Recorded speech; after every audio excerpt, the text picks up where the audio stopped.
Speaker sir, హోంశాఖకు సంబంధించిన చర్చ, శాంతి భద్రతల మీద చర్చ, ఆన్లైన్ బెట్టింగ్, అదేవిధంగా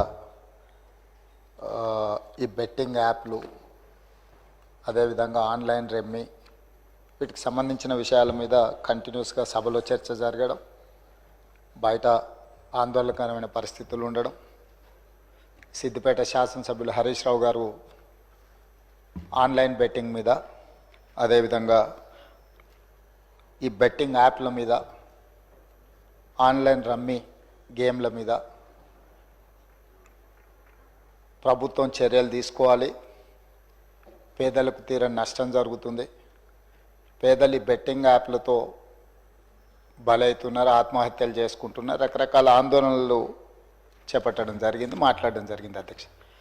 అధ్యక్ష, గత ప్రభుత్వమే 2017లో ఆన్లైన్ బెట్టింగ్ కానీ ఆన్లైన్ యాప్ వీటన్నిటి మీద నిషేధం చేస్తూ చట్టం తీసుకొచ్చింది. చట్టం చేశాం కానీ దాన్ని పకడ్బందీగా అమలు చేసే విషయంలో మరి గత ప్రభుత్వంలో కొంత నిర్లక్ష్యం జరిగింది. ఈ మధ్యకాలంలో అది చాలా వేగంగా తెలంగాణ రాష్ట్రంలో దుర్వినియోగం జరుగుతుంది. అందుకే అధ్యక్ష, తమరి ద్వారా ఇది పక్క రాష్ట్రాలు, దేశము, ఇతర దేశాలు ఈ నేరం ఒక రకంగా అంతర్జాతీయ స్థాయిలో, రాష్ట్ర స్థాయి నుంచి మొదలు పెడితే అంతర్జాతీయ స్థాయి వరకు వివిధ రకాల సంస్థలు, వ్యక్తులు, రకరకాల దేశాలకు సంబంధించిన నేరగాళ్ళు అందరూ కూడా ఇందులో పాల్గొంటున్నారు. ఇది ఏదో టెంపరీగా ఒక పోలీస్ స్టేషన్లోనో లేకపోతే ఒక పరిధిలో మనం విచారణ చేస్తే దీనికి ఈ సమస్యకు సమూలమైన పరిష్కారం కనుగొనే పరిస్థితి లేదు. కాబట్టి ఈ ఆన్లైన్ బెట్టింగ్ కానీ, ఆన్లైన్ ఈ యాప్లు కానీ, లేకపోతే ఆన్లైన్ రమ్మీ లాంటి గేములు, డిజిటల్లీ ఈ గేమింగ్ ఏదైతే జరుగుతుందో, ప్రధానంగా బెట్టింగ్ ఏదైతే జరుగుతుందో, దీని పట్ల రాష్ట్ర ప్రభుత్వము అప్రమత్తంగా ఉండాలి, కఠినంగా వ్యవహరించాలని నిర్ణయం తీసుకున్నది. అధ్యక్ష, నేను ఎవరి మీద ఆరోపణలు లేకపోతే ఎవరు ఏ పరిస్థితిలో వీటిని ప్రత్యక్షంగా పరోక్షంగా అనుమతించారు, ప్రోత్సహించారు, ఎక్కువ వివరాల దగ్గర నేను వెళ్ళదలుచుకోలేదు. రాష్ట్ర ప్రభుత్వం స్పష్టంగా బెట్టింగ్ యాప్లు కానీ, ఆన్లైన్ బెట్టింగ్ కానీ, ఆన్లైన్ రమ్మీ గేమ్ల పట్ల అప్రమత్తంగా ఉండడమే కాదు, కఠినంగా వ్యవహరించాలని ఈరోజు రాష్ట్ర ప్రభుత్వం నిర్ణయం తీసుకున్నది. దీన్ని నిరోధించడానికి, నిషేధించడానికి అవసరమైన చర్యలు తీసుకోవడానికి ఒక స్పెషల్ ఇన్వెస్టిగేషన్ టీం, వీలైతే సిబిసిఐడి కానీ లేకపోతే అధికారులతో సమీక్ష చేసిన తర్వాత ఒక స్పెషల్ ఇన్వెస్టిగేషన్ టీంని వేసి కఠినంగా వ్యవహరించాలని చెప్పి ఈరోజు రాష్ట్ర ప్రభుత్వం నిర్ణయం తీసుకున్నది. అధ్యక్ష, అదేవిధంగా గతంలో చేసిన చట్టంలో దీంట్లో ప్రధానంగా 2 సంవత్సరాల కంటే మించి శిక్ష కూడా లేదు. రేపు వచ్చే సమావేశాలలో ఈ ఆన్లైన్ బెట్టింగ్ నిర్వాహకులకనే కాదు, ఆడేవాళ్లను, బాధితులను, అదేవిధంగా ఈ ఆన్లైన్ అడ్డగోలుగా నిర్వహిస్తున్న వాళ్ళ పట్ల శిక్షను కూడా పెంచడానికి అవసరమైన చట్టాలను కూడా అవసరమైతే మనం సవరించుకోవాల్సిన అవసరం ఉన్నది. అధ్యక్ష, ఎందుకంటే శిక్ష కఠినంగా ఉంటుంది, ఎక్కువ కాలం ఉంటుంది అని ఎప్పుడైతే తెలుస్తుందో నేరం అనేది తగ్గుతుంది. కాబట్టి దీనికి సంబంధించి పూర్తి స్థాయిలో ప్రభుత్వం చర్యలు తీసుకోవాలని, అదేవిధంగా గుట్కా ఇట్లాంటివి కూడా నిషేధిత పదార్థాలను కూడా ఈరోజు మార్కెట్లో బాగా సరఫరా జరుగుతున్నట్టు మా దృష్టికి వచ్చింది. అధ్యక్ష, వీటి పట్ల కూడా మేము అప్రమత్తంగా ఉండాలని ప్రభుత్వం నిర్ణయం తీసుకున్నది. అందుకే ఆన్లైన్ బెట్టింగ్, ఆన్లైన్ యాప్లు, అదేవిధంగా ఆన్లైన్ రమ్మీ, ఈరోజు నిన్న మొన్న మీరు టీవీలలో, పేపర్లలో పోలీసులు కేసులు నమోదు చేసి వాటికి ప్రచారం కల్పించిన వాళ్ళను పిలిచి పోలీస్ స్టేషన్లలో విచారించడం జరిగింది. వాటికి ప్రచారం కల్పించే వాళ్ళను పోలీస్ స్టేషన్లో పిలిచి వాళ్ళను విచారించడం ద్వారా ఈ సమస్యకు పరిష్కారము శాశ్వతంగా దొరకదు. వీటిని నిర్వహించే వాళ్ళు, వీటిని ప్రమోట్ చేసేవాళ్ళు, చివరికి ఈ యాప్ల ద్వారా లబ్ధి పొందుతున్న వాళ్ళను, వీళ్ళందరినీ పూర్తి స్థాయిలో విచారించి కఠినమైన చర్యలు తీసుకున్నప్పుడే ఈ సమస్యకు పరిష్కారం దొరుకుతుంది. అధ్యక్ష, అందుకే దీన్ని పూర్తి స్థాయిలో విచారించాలంటే పక్క రాష్ట్రాలు, పక్క దేశాలలో కూడా విచారణ చేయాల్సిన పరిస్థితులు ఉంటాయి. అందుకే పూర్తి స్థాయిలో అన్ని అధికారాలు కట్టబెట్టే విధంగా ఒక స్పెషల్ ఇన్వెస్టిగేషన్ టీం ఏర్పాటు చేసి ఈ రాష్ట్ర ప్రభుత్వం వాళ్ళ మీద పూర్తి స్థాయిలో చర్యలు తీసుకోవాలని నిర్ణయం తీసుకున్నారు. తమ ద్వారా ఈ సభకు సభ్యులందరికీ తెలంగాణ సమాజానికి ఒక స్పష్టమైన ప్రభుత్వ విధానాన్ని మేము పంపించదలుచుకున్నాము. ఎవరైనా ఇందులో ప్రత్యక్షంగా పరోక్షంగా ప్రోత్సహించిన, ప్రకటనలకు సహకరించిన, నిర్వహణలో భాగస్వాములైన ఎవరిని కూడా రాష్ట్ర ప్రభుత్వం వదిలిపెట్టదు. ఈ రాష్ట్రంలో ఖచ్చితంగా ఇలాంటి సైబర్ నేరాల పట్ల కఠినంగా మేము వ్యవహరించడం జరుగుతుంది. రాష్ట్ర ప్రభుత్వం అప్రమత్తంగా ఉంటుంది, ఇలాంటి నేరగాళ్ల పట్ల కఠినంగా వ్యవహరిస్తుంది. ఈ సభ ద్వారా సభ్యులందరికీ నేను ఈ ప్రకటన ద్వారా ఒకే మాట చెప్పదలుచుకున్న, స్పెషల్ ఇన్వెస్టిగేషన్ టీంను ఏర్పాటు చేస్తున్నాము. తద్వారా అందరినీ కఠినంగా అణచివేయడమే కాకుండా చర్యలు తీసుకుంటామని తమ ద్వారా తెలియజేయదలుచుకున్న అధ్యక్ష. అదేవిధంగా అధ్యక్ష, శాంతి భద్రతల మీద చాలాసార్లు మాట్లాడుతున్నారు, చాలా విషయాలు మాట్లాడుతున్నారు. నేను ఎక్కువ విషయాలు చెప్పదలుచుకోలేదు, కానీ గత ప్రభుత్వంలో కొన్ని దారుణమైన సంఘటనలు జరిగినప్పుడు తీసుకున్న చర్యలు, వాటి వివరాలు ఇవన్నీ కూడా ఈ సభలో చర్చిద్దామంటే మాకేం అభ్యంతరం లేదు అధ్యక్ష. ఎక్కడైనా చెదురుమదురు సంఘటనలు జరిగినా, అనుకోకుంటే ఎవరైనా నేరానికి పాల్పడ్డప్పుడు నేరం అనేది ఎవరు మనకు చెప్పి ముందస్తుగా సమాచారం ఇచ్చి పాల్గొన్నారు. నేరం జరిగిన ఎంబడే ప్రభుత్వాలు వ్యవహరించిన తీరు అత్యంత కీలకం, అత్యంత ప్రాధాన్యతతో కూడుకున్నది అధ్యక్ష. అందుకే మన రైల్లో జరిగిన సంఘటన పట్ల కానీ, అది రైల్వే పోలీసుల పరిధిలో ఉన్నా కూడా మేము తక్షణమే చర్యలు తీసుకోవడానికి అన్ని రకాలుగా పోలీసులను అప్రమత్తం చేసినాం. ఏ చిన్న సంఘటన జరిగినా రాష్ట్ర ప్రభుత్వం అప్రమత్తంగా ఉంటుంది.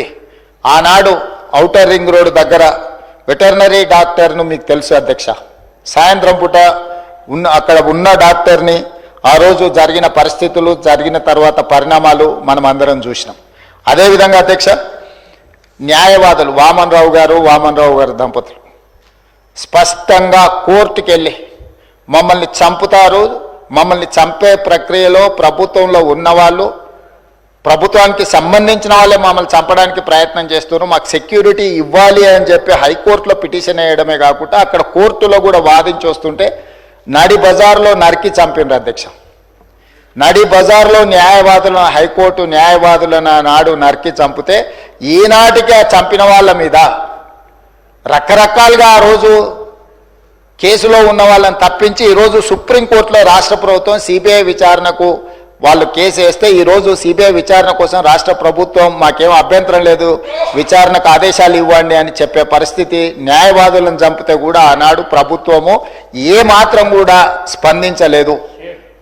అదే కాకుండా అధ్యక్ష, తమకు తెలుసు సింగరేణి కాలనీ మహేశ్వరం నియోజకవర్గం వస్తుంది అనుకుంటా, మన సంతోష్ నగర్ అవతల చంపాపేట పక్కన 6 సంవత్సరాల బాలికను గంజాయి మత్తులో రేప్ చేసి మర్డర్ చేస్తే ఆనాటి ప్రభుత్వంలో ఎలాంటి చర్యలు తీసుకోలేదు అధ్యక్ష.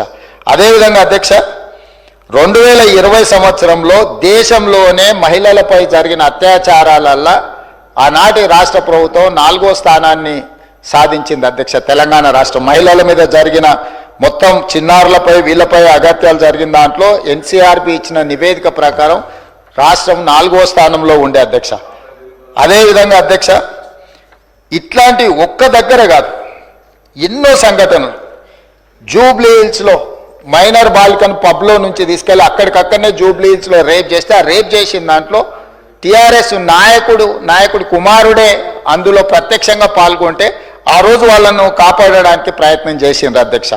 అదేవిధంగా అధ్యక్ష, వక్ఫ్ బోర్డ్ చైర్మన్ కొడుకే ఆ రోజు కేసులో ఉండడానికి కేసు కట్టడం జరిగింది అధ్యక్ష.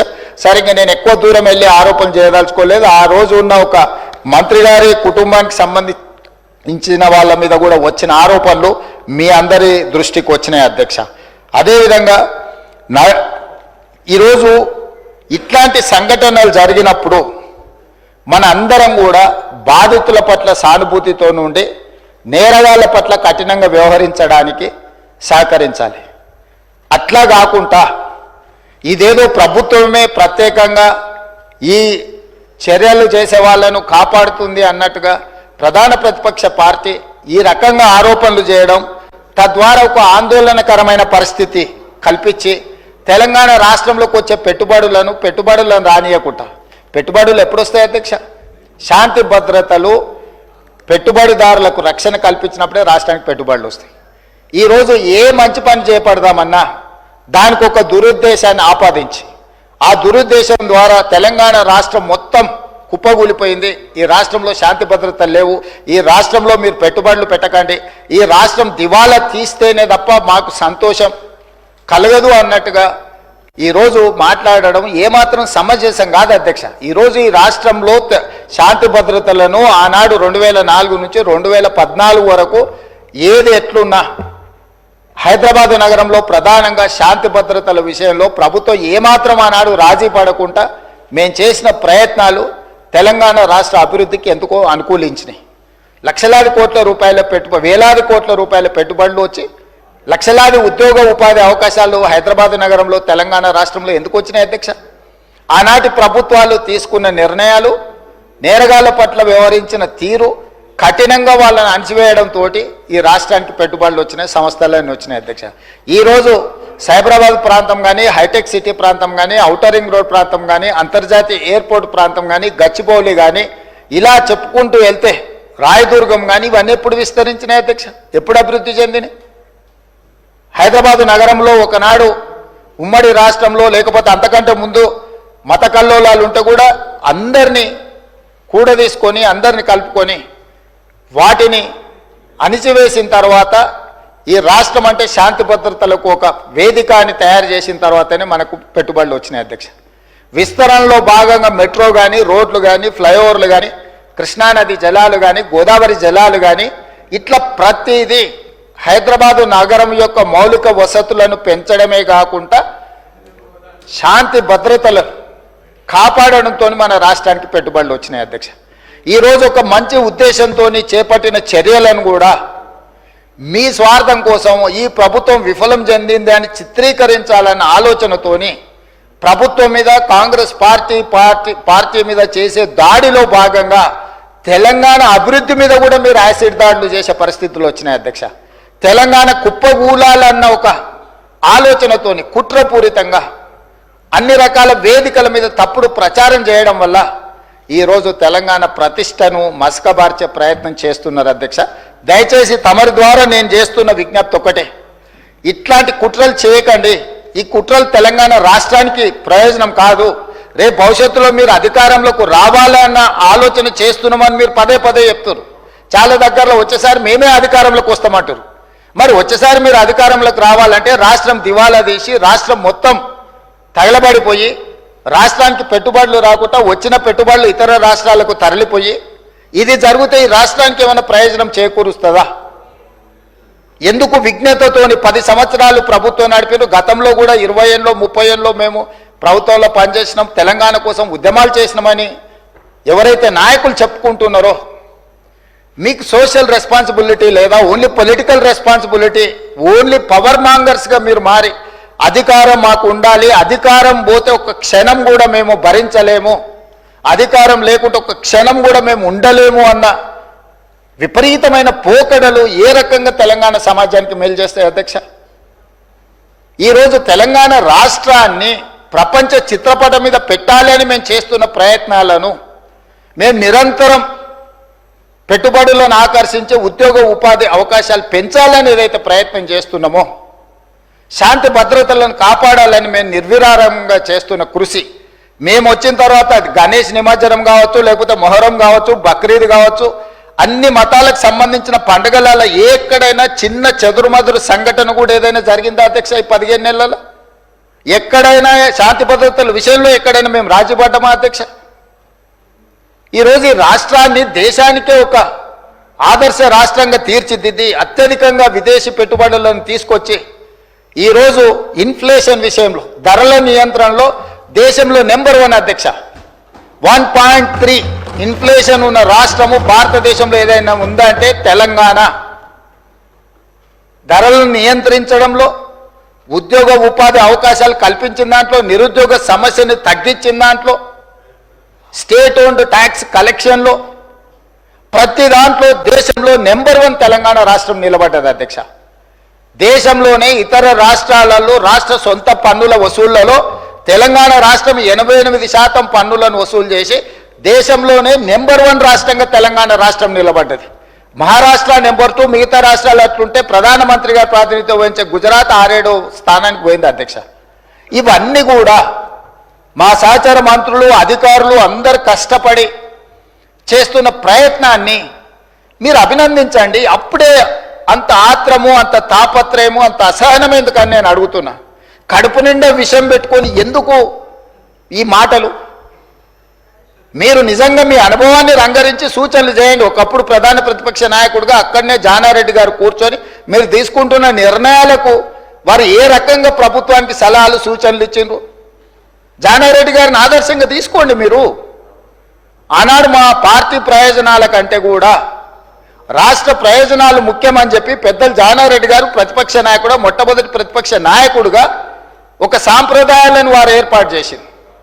ఆ సాంప్రదాయాలను ప్రతిపక్ష నాయకుడిగా బట్టి విక్రమార్క గారు కొనసాగించారు. మీరు కక్ష గట్టి ప్రతిపక్ష హోదా తీసినా, మీరు మైకు ఇచ్చినా ఇవ్వకపోయినా, మీరు ఇచ్చిన కొద్ది సమయంలో కూడా వారు ప్రతిపక్ష నాయకుడిగా మీకు ఎన్నో రకాలుగా సూచనలు ఇచ్చే ప్రయత్నం చేసిండ్రు.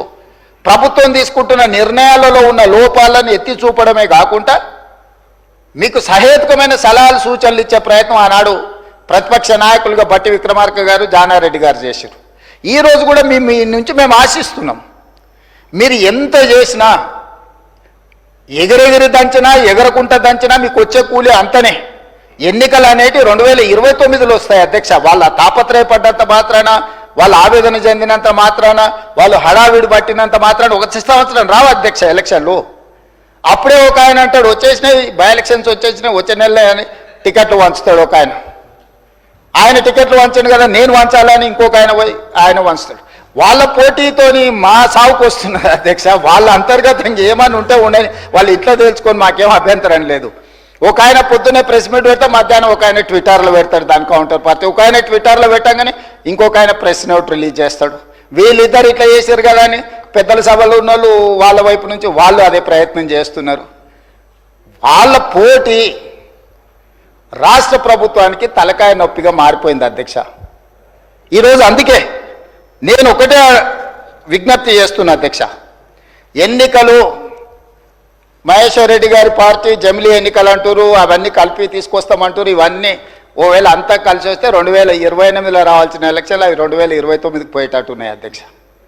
సో ఉన్న అసెంబ్లీ కూడా ఇంకో 6 నెలలు ఎక్స్ట్రాగా ఉండే పరిస్థితులు జాతీయ స్థాయిలో మనకు కనిపిస్తున్నాయి అధ్యక్ష.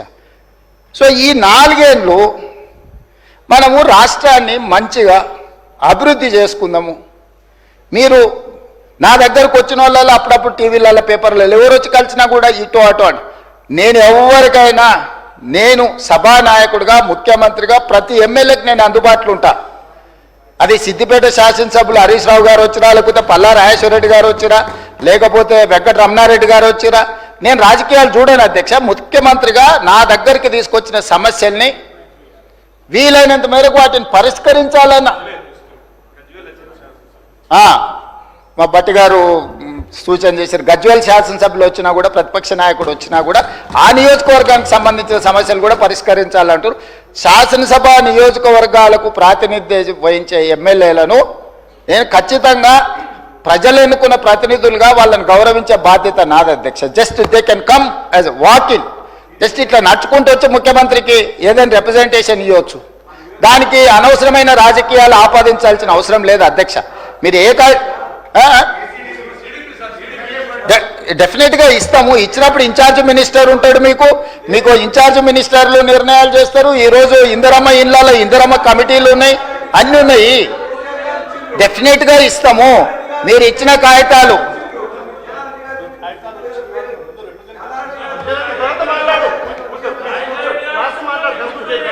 నిన్నగాక మొన్న పద్మారావు గారు వచ్చిండ్రు, సికింద్రాబాద్ శాసనసభ్యులు.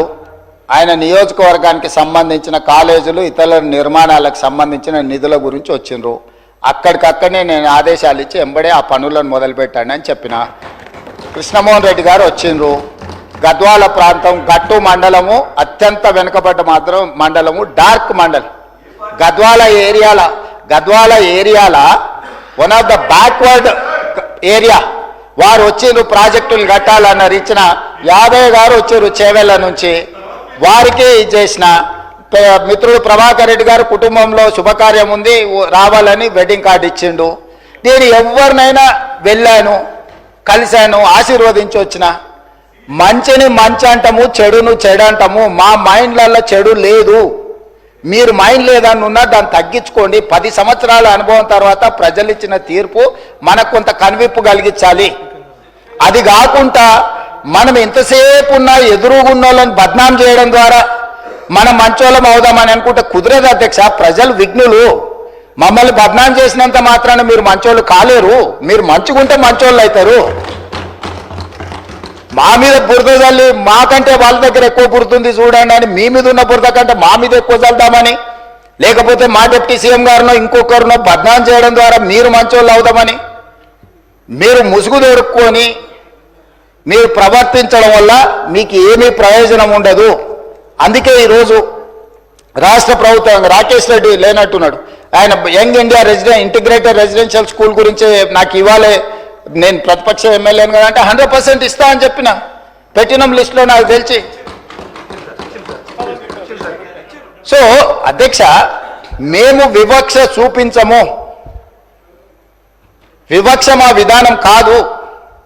వివక్షతోని రాష్ట్రాన్ని నడపలేము. వివక్ష వల్ల రాష్ట్రం అభివృద్ధి చెందదు. వీలైనంత మేరకు రాష్ట్ర అభివృద్ధి కోసం అందరు సహకారం తీసుకొని ప్రభుత్వం ముందుకు వెళ్ళాలనుకుంటుంది. అందుకే డాంబికాలకు గొప్పలకు పోలే. బడ్జెట్ 2 సార్లు మా బట్టి విక్రమార్క గారు ప్రవేశపెట్టినప్పుడు ఉత్తుత్త బడ్జెట్లు ఊదరగొట్టే బడ్జెట్ పెట్టి ఇప్పటికి 4 లక్షలు దాటి ఉండేది అధ్యక్ష. ఉత్తుత్త బడ్జెట్లు ఊదరగొట్టే బడ్జెట్లు పెట్టదలుచుకోలేదు.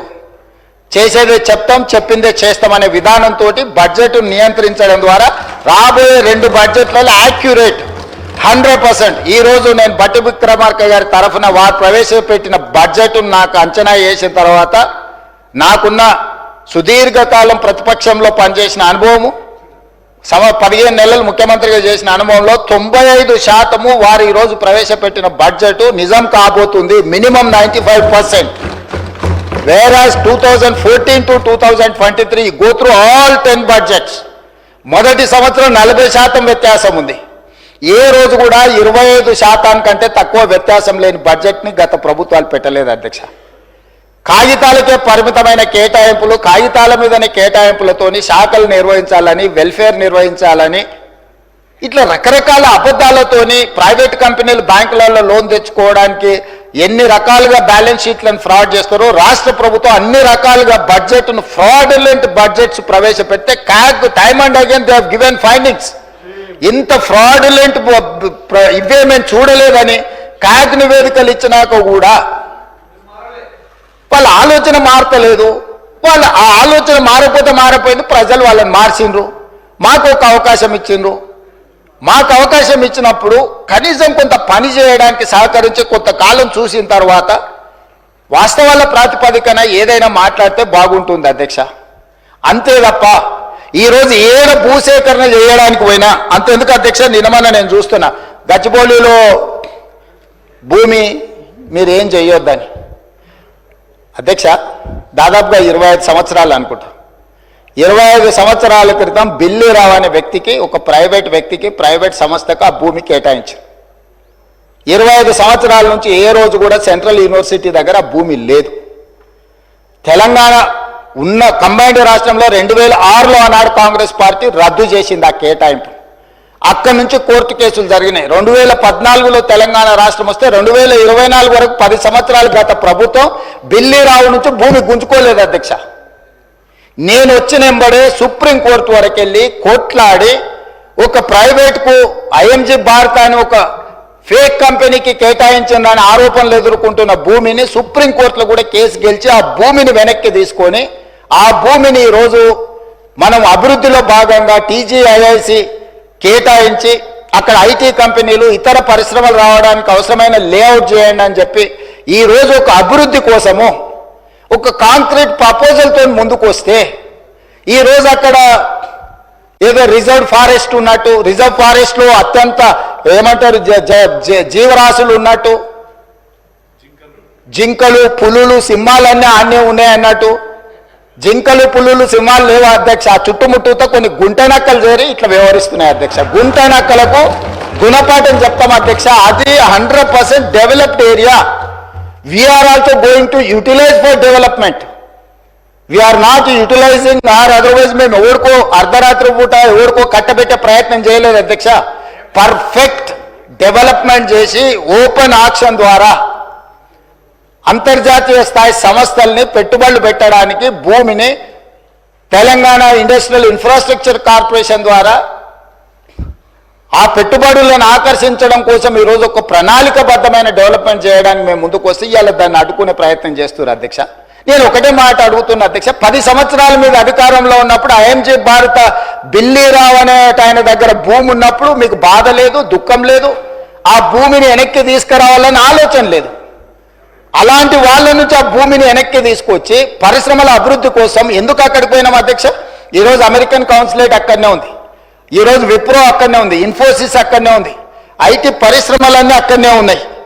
అట్లాంటివి చాలా పరిశ్రమలు ఉన్నాయి అక్కడ. అది ఫైనాన్షియల్ డిస్ట్రిక్ట్. ఆ ఫైనాన్షియల్ డిస్ట్రిక్ట్ని ఇంకా కొంచెం ఎక్స్పాండ్ చేస్తే అంతర్జాతీయ స్థాయిలో పెట్టుబడులను ఆకర్షించుంటాడని అని చెప్పి ఈరోజు అక్కడ దాన్ని విస్తరించే ప్రయత్నంలో భాగంగా ఈరోజు పోయినాం అధ్యక్ష. పరోక్షంగా కోర్టులో పిఐఎల్ చేపిస్తారు, పరోక్షంగా పిల్లల్ని రెచ్చగొడతారు, యూనివర్సిటీ ల్యాండ్ తీసుకున్నారని. ఐఎంజీ భారత్కు పోయినప్పుడు లేని బాధ ఈరోజు టీజీఐఎస్సి పరిశ్రమలను నెలకొల్పడానికి పెట్టుబడులు పెట్టడానికి వేల లక్షల ఉద్యోగ అవకాశాలు కల్పించడానికి ప్రయత్నం చేస్తుంటే ఎందుకు అభ్యంతరం పెడుతున్నారు అధ్యక్ష? ఎందుకు అంటే ఇంత సింపుల్ లాజిక్. అంటే రేపు పొద్దుగాల మీరు ఏ పరిశ్రమల కోసం భూమి సేకరించరా? ఏ రోడ్ల కోసం విస్తరించడానికి మీరు భూములు సేకరించరా? ఈ రాష్ట్రంలో పరిశ్రమలు రావద్దా? ఈ రాష్ట్రంలో పెట్టుబడులు ఎవరు పెట్టొద్దా? ఈ రాష్ట్రంలో చదువుకున్న నిరుద్యోగులకు ఉద్యోగ ఉపాధి అవకాశాలు ఇవ్వొద్దా? యూనివర్సిటీకి ఏం సంబంధం అధ్యక్ష భూమి? ఆ భూమి ఐఎంజీ భారత్ అని బిల్లీరావుకు కట్టబెట్టిన భూమి 25 సంవత్సరాల తర్వాత ఈ ప్రభుత్వం ఏర్పడిన తర్వాత, ప్రజాప్రభుత్వం ఏర్పడిన తర్వాత సుప్రీంకోర్టులో కొట్లాడి వేల కోట్ల రూపాయల భూమిని వెనక్కి తెచ్చింది నేను అధ్యక్ష. సుప్రీంకోర్టులో ఉద్దండులైన న్యాయవాదులను పెట్టి వాదింపజేపించి సుప్రీంకోర్టులో గెలిచి ఆ భూమిని వెనక్కి తీసుకొని ఈరోజు ఎవరికో అర్ధరాత్రి పూట కట్టబెట్టకుండా పరిశ్రమలు ఐటీ పార్కులు చేయాలని, మల్టీ జోన్ మిక్స్డ్ యూజ్ కోసం చేయాలని చెప్పి ఒక మంచి ఉద్దేశంతో వస్తే దాన్ని కూడా అడ్డుకుంటారు. లేకులు రాక్లు ఉన్నాయేంటివి? లేకులను రాక్లను ఆక్రమించుకున్నది ఎవరు?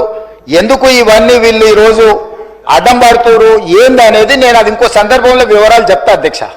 అదేవిధంగా అధ్యక్ష, హరీష్ రావు గారిని చూస్తే అప్పుడప్పుడు మళ్ళీ ఆయన నా పేరు తీసుకున్నాడు అంటారు. పేరు ఎందుకు తీసుకోవాల్సిందంటే నువ్వు నిన్న మాట్లాడిన దాని మీద వాళ్ళ పేరు తీసుకుంటున్నా. ఆమన్గల్ మా అత్తగారు ఊరు అంటే నేను అత్తగారు ఊరికి రోడ్డు వేసుకుంటున్నాను.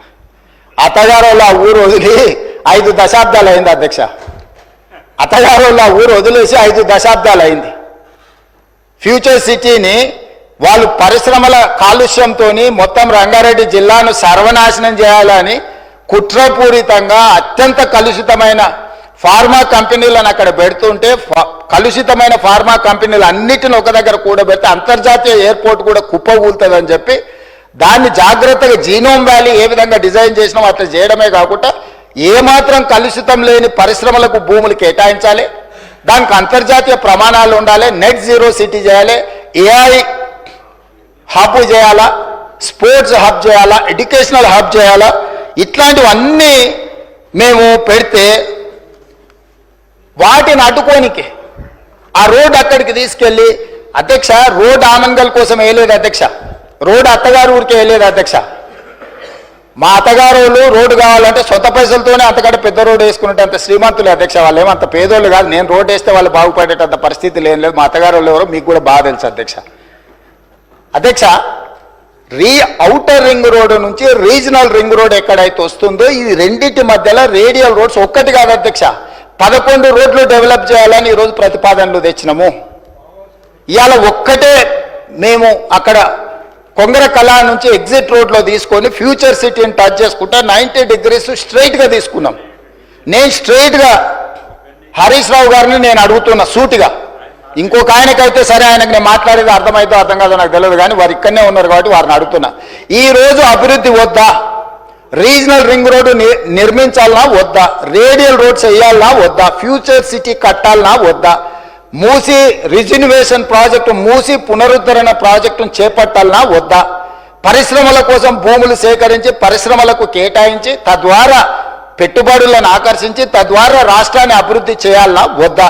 10 సంవత్సరాలు ప్రభుత్వాన్ని నడిపిన మీరు, 10 సంవత్సరాలు తెలంగాణను ప్రపంచానికి ఒక మోడల్గా డెవలప్ చేసిన మన మీరు ఎక్కడ కూడా భూమి సేకరించకుండానే మీరు చేసిండ్రా? ఈరోజు మీరు మల్లన్న సాగర్ బాధితులకు, మల్లన్న సాగర్ భూ నిర్వాసితులకు మీరు చేయాలంటున్నారు. మల్లన్న సాగర్ భూమి ఎవరు సేకరించారు అధ్యక్ష? అధ్యక్ష, ఎవరి ఫామ్ హౌస్ దగ్గర ఈరోజు వారు అడిగితే నేను విచారణకు ఆదేశించడానికి సిద్ధంగా ఉన్నా అధ్యక్ష. కొండపోచమ్మ ప్రాజెక్టు నుంచి ఫామ్ హౌస్లకు డైరెక్ట్గా కాలువలు తీసుకున్న వాళ్ళు ఎవరు? ఈరోజు కట్టుకున్న రిజర్వాయర్లు అది రంగనాయక సాగరా, లేకపోతే కొండపోచమ్మనా, లేకపోతే మల్లన్న సాగరా? ఎవరు భూములు కొనుక్కున్నారు? ఎవరు ఫామ్ హౌజులు కట్టుకున్నారు? ఎవరి ఫామ్ హౌజులకు ఆ రిజర్వాయర్ల నుంచి నీళ్లు పోతున్నాయి? రోడ్లు ఎవరు వేసుకున్నారు? ఈరోజు నాకు కానీ నా కుటుంబ సభ్యులకు కానీ నేను ప్రభుత్వం వచ్చిన తర్వాత 1 ఇంచు భూమి అయినా ఎక్కడైనా మేము కొనుక్కున్నామా? అది ఫ్యూచర్ సిటీ కాదు, 4 బ్రదర్ సిటీ అని, 4 crore brother and sisters city అధ్యక్ష. 4 కోట్ల తెలంగాణ సోదరులు సోదరీమణుల యొక్క సిటీ అధ్యక్ష. That is our future. ఆనాడు చంద్రబాబు నాయుడు గారు మొదలుపెట్టిన సైబరాబాద్ డెవలప్మెంట్ అథారిటీని రాజశేఖర రెడ్డి గారు కొనసాగించి, రాజశేఖర రెడ్డి గారు రాజకీయ కక్షాపూరితమైన ఆలోచనలు చెయ్యొద్దు, అభివృద్ధిలో ఎవరు మొదలుపెట్టినా దాన్ని కొనసాగించాలని రాజశేఖర రెడ్డి గారు నిర్ణయం తీసుకొని చంద్రబాబు నాయుడు గారు 200 ఫీట్లతో మొదలుపెట్టిన ఔటర్ రింగ్ రోడ్డును 500 ఫీట్లకు పెంచడమే కాదు, ఆనాడు పెద్దలు దేవేందర్ గౌడ్ గారు శంషాబాద్లో మొదలుపెట్టిన అంతర్జాతీయ ఎయిర్పోర్టు ప్రతిపాదనను రాజశేఖర రెడ్డి గారు కొనసాగించుండు. రాజశేఖర రెడ్డి గారు ఆనాడు ఐటీ కానీ ఫార్మా కానీ నేదురుమల్లి జనార్దన్ రెడ్డి గారు మొదలుపెట్టిన hi-tech city foundation, Rajiv Gandhi గారిని ఆదర్శంగా తీసుకొని మొదలుపెట్టిన హైటెక్ సిటీని చంద్రబాబు నాయుడు గారు కొనసాగించారు. చంద్రబాబు నాయుడు గారు కొనసాగించిన దాన్ని రాజశేఖర రెడ్డి గారు విస్తరించారు. ఏ రోజు కూడా కక్షాపూరితమైన ఆలోచనలతోని మేము వ్యవహరించలేదు అధ్యక్ష. గత ప్రభుత్వం ఏదైనా చేసి ఉంటే మేము ఇది మంచి చేసినాం కొనసాగించండి అని మీరు అక్కడి నుంచి మాకు సూచన చేయండి. నేను ముఖ్యమంత్రి అయినప్పుడు ఇదే సభలో చెప్పిన అభివృద్ధి విషయంలో మాకు భిన్న అభిప్రాయాలు లేవు. గత ప్రభుత్వం ఏదైనా మంచి చేసి ఉంటే ఆ మంచిని కొనసాగిస్తామని ఇక్కడి నుంచే నేను స్పష్టంగా చెప్పిన. మీ సుదీర్ఘమైన అనుభవాన్ని ఉపయోగించి రాష్ట్ర ప్రభుత్వానికి సూచన చేయండి. ప్రతిదీ అడ్డుకునే ఆలోచన, ప్రతిదీ ఎట్లా చెడగొట్టాలనే ఒక కుట్ర, ఇది ఏ రకంగా మంచిది? ఈరోజు కామారెడ్డి దగ్గర ఒక రాకెట్ ధృవను అంటే ఇస్రో గవర్నమెంట్ ఆఫ్ ఇండియాలో ఇస్రోలో జరిగే రీసెర్చ్ ప్రైవేట్లో ఈరోజు చేస్తాం.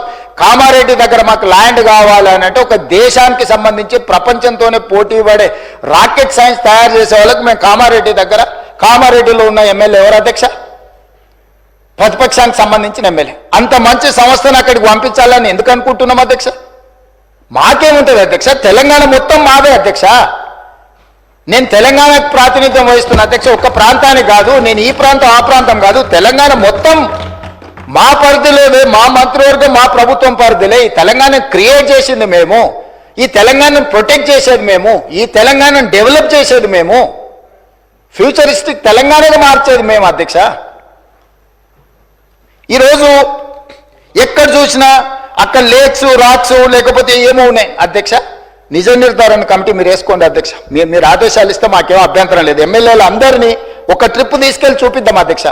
అక్కడ జరుగుతున్న అభివృద్ధి ఏంది, మేము చేస్తున్నది ఏంది, లేకపోతే పవర్ పాయింట్ ప్రజెంటేషన్ తమరు అనుమతిస్తే సభలు కానీ లేకపోతే కమిటీ హాల్లో చూపిస్తాం అధ్యక్ష. అన్ని ఓపెన్ బిడ్డింగ్లో మేము అమ్మదలుచుకున్నాం అధ్యక్ష. పెట్టుబడులను ఆకర్షించాలని ఇవాళ అసెంబ్లీ జరుగుతున్నా కూడా అంతర్జాతీయ సంస్థలతో ఈరోజు నేను మా శ్రీధర్ బాబు గారు మీటింగ్ ఏర్పాటు చేసి ఆ మీటింగ్ను ఈరోజు వాళ్ళతో పెట్టుబడులను మాట్లాడి వచ్చినాం అధ్యక్ష. ప్రపంచంలోనే పెద్ద పెద్ద పరిశ్రమలు తెలంగాణ వైపు హైదరాబాద్ వైపు చూస్తుంటే మీరు చేయలేని పనులను కూడా ఈరోజు ఎలివేటెడ్ కారిడార్ కంటోన్మెంట్లో మీరు 10 ఏళ్ళు తిప్పలవడం అన్నారు, రాలేదు. అంతకంటే ముందు 10 ఏళ్ళు రాజశేఖర రెడ్డి గారు కూడా ప్రయత్నం చేసి రాలేదు. నేను వచ్చిన 10 నెలల కేంద్ర ప్రభుత్వం నుంచి నేను సాధించిన అధ్యక్ష. పూడూరులో నిర్వహించిన లో ఫ్రీక్వెన్సీ నావీ రాడార్ స్టేషన్ మీరు కూడా వచ్చారు కదా అధ్యక్ష. అది 9 ఏళ్ళు మీరు కేవలం రాజకీయ కక్షలతో ఆపి పెడితే దేశ భద్రతకు సంబంధించింది అధ్యక్ష. అది ఏ ప్రైవేట్ ఇండస్ట్రీ ఎవరు పెట్టుబడిదారు కప్పజెప్పేది కాదు. సముద్రంలో దేశం మీద దాడి చేయడానికి వచ్చే శత్రువులను కనిపెట్టడానికి మన తెలంగాణలో మన భూభాగం మీద వికారాబాద్లో తమరు నియోజకవర్గంలో పని మొదలు పెడతామంటే 9 ఏళ్ళు మీరు ఆ భూమిని కాంపెన్సేషన్ తీసుకొని కేంద్ర ప్రభుత్వం నుంచి నష్టపరిహారం తీసుకొని భూసేకరణలో భాగంగా కేవలం మీరు పర్సనల్గా ఏదో ఎజెండా తీసుకొని వెళ్తే కేంద్ర ప్రభుత్వం దానికి అనుకూలంగా వ్యవహరించలేదు అని ఒక కారణం చేత పెండింగ్ పెడితే నేను దాన్ని క్లియర్ చేసిన. ఆర్సీఐ అక్బరుద్దీన్ ఓవైసీ గారి కాన్స్టిట్యున్సీలు ఉంటాయి, దేశ భద్రత కోసము ఉండే సంస్థ. మీరు లీజ్ రెన్యువల్ చేయలే. గవర్నమెంట్ ఆఫ్ ఇండియా దేశ భద్రత కోసం ఉన్న భద్రతా బలగాలకు సంబంధించిన వాటిని తెలంగాణ రాష్ట్ర ప్రభుత్వం 2700 ఎకరాల ల్యాండ్ లీజ్ రెన్యువల్ చేయకుండా గత ప్రభుత్వం మీరు ఆపి పెడితే నేను ఇమ్మీడియట్గా కేంద్ర ప్రభుత్వానికి లీజ్ రెన్యువల్ చేసిన అధ్యక్ష. కేంద్రంలో ఉన్నది నరేంద్ర మోడీ గారు కాబట్టి, లేకపోతే రాజ్నాథ్ సింగ్ గారు కాబట్టి, రాజకీయంగా నాకు సరిపోదు కాబట్టి నేను దేశ భద్రతతో కూడా చెలగాట మారతాని అట్లా కుంచితమైన స్వభావంతో మేము వ్యవహరించలేదు అధ్యక్ష. అది నరేంద్ర మోడీ గారైనా, రాజ్నాథ్ సింగ్ గారైనా, లేకపోతే చంద్రశేఖరరావు గారు, హరీష్ రావు గారు, లేకపోతే తారక రామారావు గారైనా దేశ భద్రతకు సంబంధించిన విషయంలో, రాష్ట్ర అభివృద్ధి విషయంలో మేము ఎక్కడ కాంప్రమైజ్ కాలేదు అధ్యక్ష. పొలిటికల్ విల్తో మేము దాని రాజకీయ ప్రేరేపితమైన నిర్ణయాల వైపు మేము ఎన్నడూ వెళ్ళలేదు అధ్యక్ష. కాబట్టి దయచేసి సభ ద్వారా నా రిక్వెస్ట్ ఒక్కటే, మీరు సూచనలు చేయండి, రాష్ట్రానికి ప్రయోజనం చేకూరే అంశాలను ప్రస్తావించండి. ఇప్పుడు మీరు నెంబర్ ప్రకారం మైక్ ఇస్తలేరు, అక్బరుద్దీన్ ఓవైసీ గారికి ఎక్కువ మైక్ ఇస్తురని. Sir, we're welcoming it, whatever you have given suggestions. మీరు సలహాలు సూచనలు ఇస్తే మైక్ ఇవ్వడానికి మాకు ప్రాబ్లం లేదు.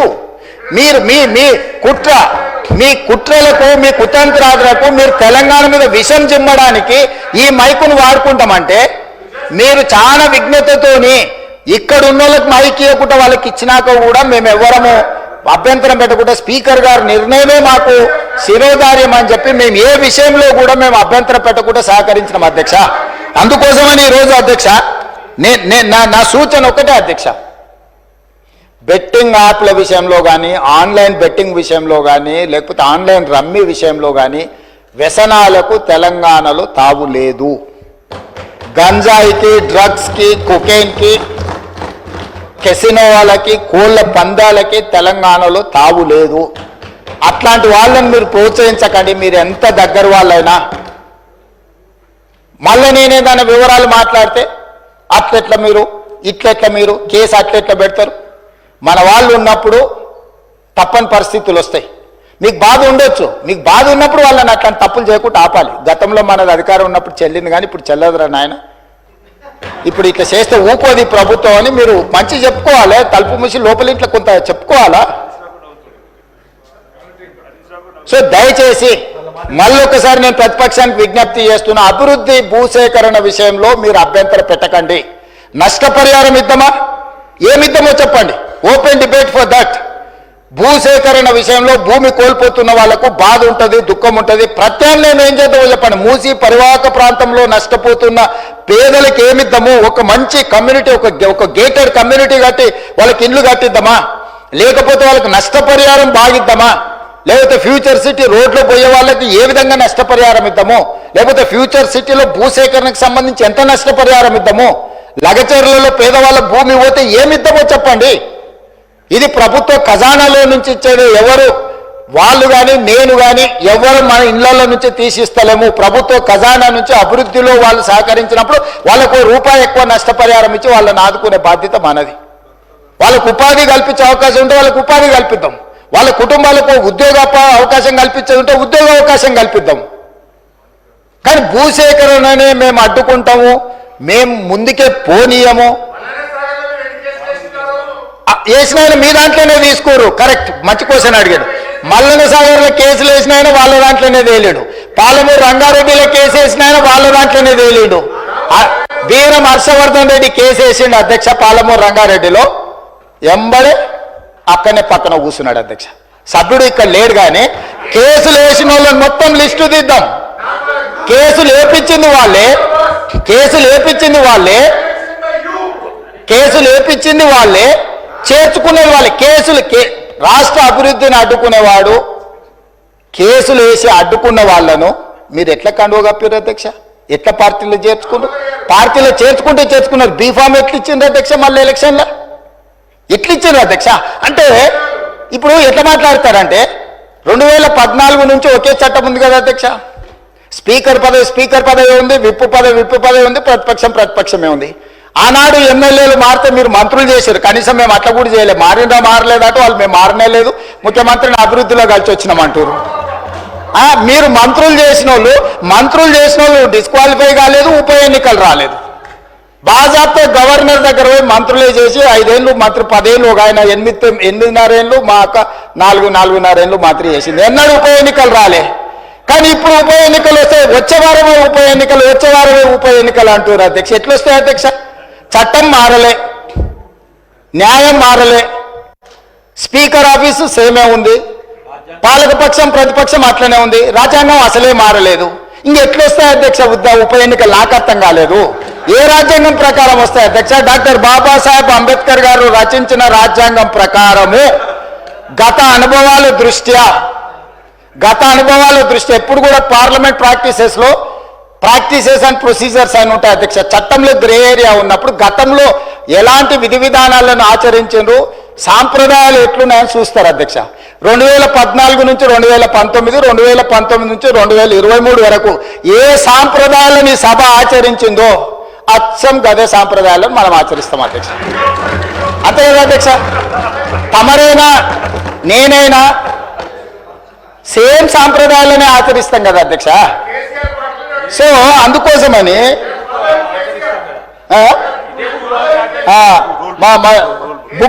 రూల్ బుక్ కూడా మారలే అధ్యక్ష. బుక్ కూడా ఇదే ఉంది. బుక్ వారు రాసిందే అధ్యక్ష. ఆ రోజు కమిటీ వేసి ఈ బుక్ ఎవరెవరు కూర్చొని రాసిన అధ్యక్ష? దీంట్లో పేర్లు కూడా ఉంటాయి అధ్యక్ష. ఉంటుంది, పేరు ఉంటుంది. వాళ్ళే ఈ కమిటీలు ఎవరున్నారో కూడా ఇందులో పేర్లు ఉంటాయి అధ్యక్ష. అందులో మిత్రుడు వివేకానంద వీళ్ళందరూ కూడా సభ్యులే అధ్యక్ష.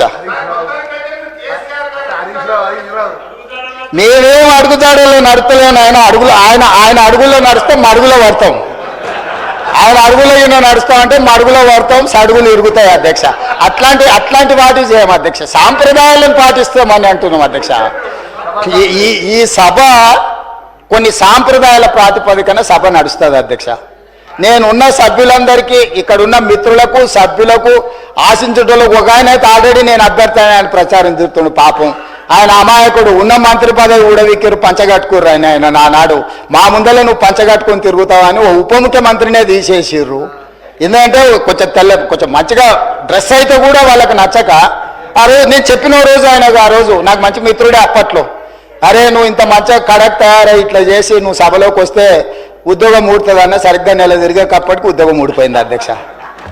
ఇప్పుడు ఆయననే అమాయకుడే ఈ పాపము. వచ్చే వారమే ఎలక్షన్ అని తిరుగుతున్నాడు అధ్యక్ష. నేను తమరి ద్వారా ఎవరైతే ఉన్నారో సభ్యులు ఎవరు ఆందోళన చెందాల్సిన పని లేదు. ఏ ఉప ఎన్నికలు రావు. వారి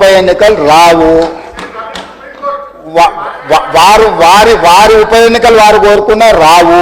ఎందుకంటే ఒకవేళ వారు ఇటొచ్చినా ఎటొచ్చినా ఏ ఉప ఎన్నికలు రావు. అక్కడ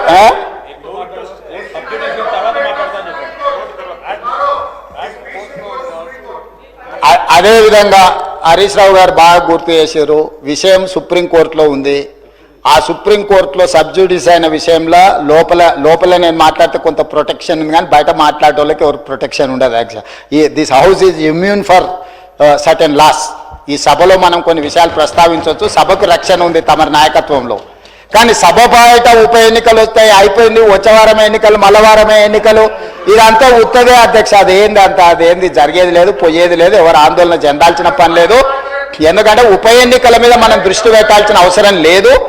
అభివృద్ధి మీద నేను ఎందుకు ఇవన్నీ విషయాలు చెప్తున్నా అధ్యక్ష తమరి ద్వారా అంటే, మా దృష్టి ఎన్నికలు ఉప ఎన్నికల మీద లేదు. మా దృష్టి రాష్ట్ర అభివృద్ధి మీద, రాష్ట్ర సంక్షేమం మీద, రాష్ట్రానికి పెట్టుబడులు తీసుకురావాలని, తద్వారా ఉద్యోగ ఉపాధి అవకాశాలు కల్పించాలని, శాంతి భద్రతలను కాపాడాలని, ఈ రాష్ట్రంలో ఎవరైనా తప్పులు చేస్తే వాళ్ళ పట్ల కఠినంగా వ్యవహరిస్తామని చెప్పడానికే ఈ అన్ని విషయాలు నేను ఇక్కడ ప్రస్తావించిన అధ్యక్ష. అంతకుమించి వేరే విషయం లేదు. అందుకే ప్రతిపక్ష పార్టీకి నేను సూచన చేస్తున్నా, మీ పట్ల మాకేం ద్వేషం లేదు, మాకెందుకు ఉంటుంది, ప్రజలు మిమ్మల్ని శిక్షించిండ్రు. ఇప్పుడు మీరు ఒక బాధ్యతతో కూడుకున్న సలహాలు సూచనలు ఇవ్వండి, తప్పకుండా వాటిని అమలు చేస్తాము. ఉప ముఖ్యమంత్రి గారు ప్రవేశపెట్టిన బడ్జెట్లో చాలా సహేతుకత ఉన్నది. మిగతా విషయాలు, చట్టాలు, సాంప్రదాయాలు మా శ్రీధర్ బాబు గారు అనుభవజ్ఞులు, ఎప్పటికప్పుడు బుక్ చూపిస్తూనే ఉన్నాడు, విషయాలు చెప్తూనే ఉన్నాడు. కాబట్టి దయచేసి అందరికీ నేను అడిగేది, అదేవిధంగా అక్బరుద్దీన్ ఓవైసీ గారు కూడా కొన్ని అంశాలను ప్రస్తావించారు, నేను వాటిని డీటెయిల్గా మాట్లాడతాను. ఏ ప్రతిపక్షమైనా మాకు ఇచ్చే సూచనలే మేము డెఫినెట్గా ఓ సమయంలో నేను హౌస్లో ఉన్నా లేకపోయినా మీరిచ్చే సభ్యులు ఏదైతే కోర్ ఇష్యూస్ రేజ్ చేస్తుండ్రో వాటన్నిటిని నేను వింటూనే ఉన్నా, చూస్తూనే ఉన్నా. వాటిని పరిష్కరించుకొని ముందుకెళ్దాం. తమరు సభ్యులకు ఎవరెవరికి అవకాశం ఇవ్వాలనో తమరు అవకాశాలు ఇవ్వండి అధ్యక్ష. నా విజ్ఞప్తి ఒకటే, సూచనలకు సలహాలకు సమయం ఎక్కువ ఇవ్వండి. రాజకీయ దాడి చేస్తాం, ఎదురు దాడి చేస్తాం, క్షణికావేశంలో యాసిడ్ దాడులు నేను చూస్తుంటాం కదా అధ్యక్ష. అట్లాంటి యాసిడ్ దాడు లాంటి ఆలోచనలతో ఇక్కడ మాటలు మాట్లాడితే అది రాష్ట్రానికి నష్టం జరుగుతుంది. రాష్ట్రానికి నష్టం కలిగించే మాటలు ఎవరు అక్కడి నుంచి మాట్లాడినా, ఇక్కడి నుంచి మాట్లాడినా, ఎక్కడి నుంచి మాట్లాడినా వాటిని నియంత్రించండి అధ్యక్ష. ధన్యవాదాలు అధ్యక్ష.